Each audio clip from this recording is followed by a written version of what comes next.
हरे कृष्णा, राधे राधे। हम सब साधक परम पूज्य श्री भाई जी द्वारा लिखित पुस्तक साधकों का सहारा श्रवण कर रहे हैं। आज का प्रसंग श्री लक्ष्मण और देवी उर्मिला का महत्व। रामायण में राम सेवा व्रती लक्ष्मण जी का उनकी धर्म पत्नी श्री उर्मिला देवी जी का चरित्र बड़ा ही अनुपम है। वास्तव में उनके चरित्र के संबंध में कवि की लेखनी उनका चित्रण करने में अपने को असमर्थ पाती है। सीता जी श्री राम के साथ वन जाने के लिए आग्रह करती हैं और न ले जाने पर प्राण परित्याग के लिए प्रस्तुत हो जाती हैं। श्री राम ने उनको घर में रहने का उपदेश दिया, परंतु वास्तव में वे सीता जी को वन में ले जाना ही चाहते थे, क्योंकि उनके बिना गए रावण अपराधी नहीं होता और ऐसे हुए बिना उसकी मृत्यु असंभव थी, जो अवतार धारण का एक प्रधान कार्य था। श्री सीता जी साक्षात जगन नायिका और श्री राम सच्चिदानंद घन थे। वह उनसे अलग कभी रह ही नहीं सकती। केवल पातिव्रत की बात होती तो सीता जी भी शायद उर्मिला की भांति अयोध्या में रह जाती। उर्मिला सीता जी की छोटी बहन थी। वह भी सीता की भांति ही साथ जाने के लिए प्रेमाग्रह कर सकती थी, परंतु उनके घर रहने में ही श्री राम काज में सुविधा थी, जिसमें सेवक बनकर रहना उनके पति का एकमात्र धर्म था और जिसमें उर्मिला पूर्ण सहमत और सहायक थी। इंद्रजीत मेघनाथ को वरदान था कि जो महापुरुष लगातार 12 वर्ष तक फल मूल खाएगा, निद्रा का त्याग करेगा और अखंड ब्रह्मचर्य का पालन करेगा, उसी के हाथों मेघनाथ का मरण होगा। इसीलिए जैसे रावण वध में कारण बनने के लिए सीता जी का श्री राम लीला में सहयोगिनी बनकर वन जाना आवश्यक था, वैसे ही लक्ष्मण जी का भी राम लीला में शामिल होने के लिए तीव्र महाव्रत पालन पूर्वक मेघनाथ व्रत वध के लिए वन जाना आवश्यक था।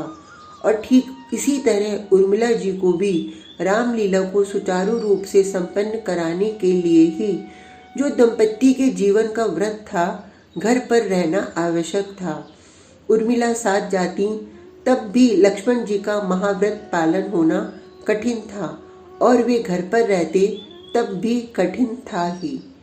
यह बात श्री लक्ष्मण जी ने उर्मिला जी को अवश्य समझा दी होगी, या महान विभूति होने के कारण वे इस बात को समझती ही होंगी। इसी से उन्होंने पति के साथ जाने के लिए एक शब्द भी न कहकर आदर्श पातिव्रत धर्म का पालन किया। जिन श्री राम की सेवा के लिए लक्ष्मण जी अवतीर्ण हुए थे, वह सेवा कार्य इसी में सफल होता है। यह बात जानने के बाद आदर्श पतिव्रता देवी उर्मिला कैसे कुछ कह सकती थी।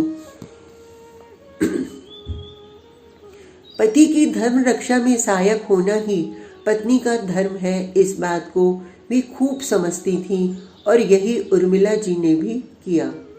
लोग कहते हैं कि लक्ष्मण बड़े निष्ठुर थे। राम तो सीता को साथ ले गए, परंतु लक्ष्मण ने तो उर्मिला से बात तक नहीं की। पर वे क्या बात करते। वे इस बात को खूब जानते थे कि मेरा और मेरी पत्नी का एक ही धर्म है। मेरे धर्म पालन में मदगढ़ प्राणा कर्तव्य परायणा प्रेममयी उर्मिला को सदा बड़ा ही आनंद है। वह धर्म के लिए सानंद मेरा बिछो सह सकती है। जनकपुर से ब्याह कर आने के बाद 12 वर्षों में लक्ष्मण जी की अनुगामिनी सती उर्मिला ने अपना राम सेवा धर्म निश्चय कर लिया था। उसी निश्चय के अनुसार पति को राम सेवा में भेजने के लिए वीरांगना उर्मिला भी उसी प्रकार सम्मत और प्रसन्न थीं, जैसे लक्ष्मण माता वीर प्रसवनी देवी सुमित्रा जी प्रसन्न थीं। अवश्य ही उर्मिला कुछ बोली नहीं, परंतु यहाँ न बोलने का अवकाश ही था और न धर्म में नित्य हार्दिक सम्मति होने के कारण बोलने की आवश्यकता ही थी और न मर्यादा ही ऐसी आज्ञा देती थी।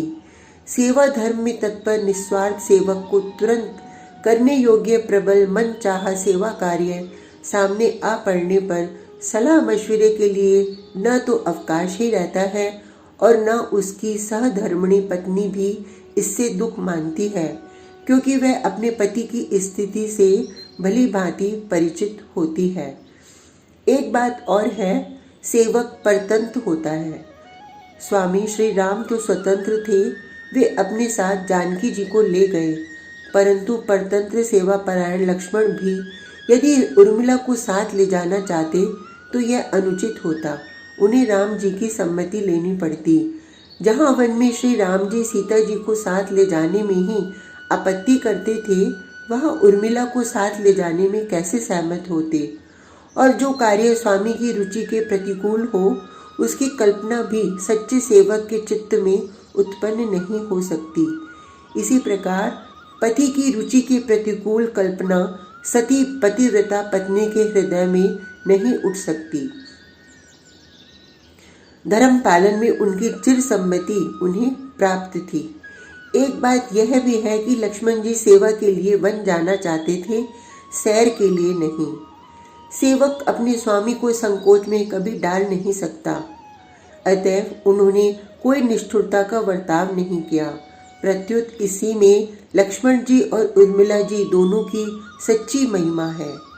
वनवास में श्री लक्ष्मण जी के व्रत पालन का महत्व देखिए। वे दिन रात श्री सीताराम के पास रहते हैं। कंद मूल फल ला देना, पूजा की सामग्री जुटा देना, आश्रम को झाड़ना बुहारना, वेदिका पर चौका लगा देना, श्री सीताराम की रुचि के अनुसार उनकी हर प्रकार की सेवा करना और दिन रात सजग रहकर वीरासन से बैठे राम में मन लगाए राम नाम जपते हुए पहरा देना उनका कार्य था। वे अपने कार्य में बड़े ही तत्पर हैं। ब्रह्मचर्य व्रत का पता तो इसी से लग जाता है कि माता सीता की सेवा में सदा प्रस्तुत रहने पर भी उन्होंने उनके चरणों को छोड़कर अन्य किसी अंग का कभी दर्शन नहीं किया। यह बात इसी से सिद्ध है कि लक्ष्मण जी सीता जी के गहनों को पहचान न सके। श्री राम लक्ष्मण सीता को खोजते हुए जब हनुमान की प्रेरणा से सुग्रीव के पास पहुंचे, तब सुग्रीव ने श्री राम को वे गहने दिखलाए थे। स्वामिन, मैं इन केयूर और कुंडलों को नहीं पहचानता। मैंने तो प्रतिदिन चरण वंदन के समय माता के नूपुर ही देखे हैं, अतः उन्हें ही पहचान सकता हूँ। श्री लक्ष्मण के इस महान व्रत पर श्री राम का बड़ा भारी विश्वास था। इस बात का पता इसी से लगता है कि वे मर्यादा पुरुषोत्तम होने पर भी लक्ष्मण जी के साथ सीता जी को अकेले बेधड़क छोड़ देते थे। माया मृग को मारने के समय भी सीता के पास आप लक्ष्मण जी को छोड़ गए थे और निर्वासन के समय भी लक्ष्मण जी को ही साथ भेजा था। लक्ष्मण जी का सेवा व्रत तब पूर्ण था। उन्होंने 12 साल तक लगातार श्री राम की सेवा में रहकर कठिन तपस्या की। इसी कारण वे मेघनाद को मारकर राम काज में सहायक बन सके थे। तपस्या में उनका उद्देश्य भी यही था, क्योंकि वे श्री राम को छोड़कर दूसरी बात न तो जानते थे और न जानना ही चाहते थे। आज का प्रसंग इतना ही। कल तक के लिए हरे कृष्णा, राधे राधे।